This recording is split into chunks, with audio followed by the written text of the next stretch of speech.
بسم اللہ الرحمن الرحیم۔ ایک ساتھی نے ایک جھوٹی حدیث بھیجی کہ یہ لکھا ہے کہ اس سال رمضان مبارک کب آئے گا۔ لکھنے کے بعد کہتا ہے کہ حضور صلی اللہ علیہ وسلم نے فرمایا کہ جو آدمی پہلے رمضان مبارک کی خبر دے گا وہ جہنم سے بچ جائے گا، جنت میں چلا جائے گا۔ یہ جھوٹی روایت ہے، من گھڑت۔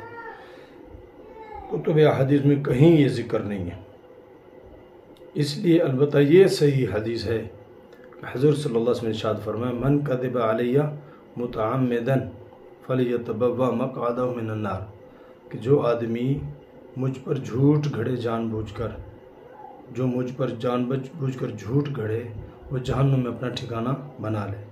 پھر اگر آپ کے ذہن میں یہ آتا کہ جی جھوٹ جان بوجھ کے تو نہیں بولا، بھائی جس چیز کی حدیث، خاص کر حدیث کی تحقیق کے بغیر ایسے ہی آپ پوسٹ بنا کے آگے روانہ کر رہے ہیں، یا ایسی پوسٹ جو آپ کے پاس آئی آپ نے آگے روانہ کر دی، یہی آپ کے جھوٹا ہونے کے لیے کافی ہے کہ بغیر تحقیق کے، بغیر حوالے کے، بغیر کسی عالم معتبر اور مستند عالم سے پوچھے بغیر کوئی بھی بات اگر آپ آگے چلا رہے ہیں، یہی جھوٹ ہے۔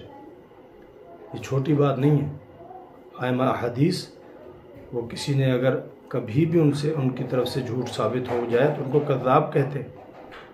آپ بولی جا رہے ہیں اور آگے جو ہے بھیجی جا رہے ہیں اور جھوٹ پھیلتا چلا جا رہا ہے، اس لیے جو ہے یہ کہیں حدیث میں نہیں ہے کہ کوئی بھی خوشخبری سنائیں تو آپ ایسا ملے گا، جنت ملے گی یا جہنم سے چھٹکارا ہوگا، رمضان مبارک ہے یا کوئی 10ویں 11ویں 12ویں، کسی کی بھی ایسی حدیث نہیں ہے۔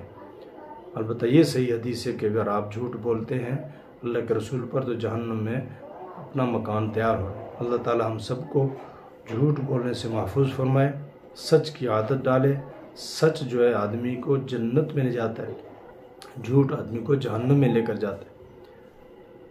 الصدق یہدی الی البر وان البر یہدی الی الجنہ وان الرجل لیصدق حتی یکتب عند اللہ صدیقا وان الکذب یہدی الی الفجور وان الفجور یہدی الی النار وان الرجل لیکذب حتی یکتب عند اللہ کذابا۔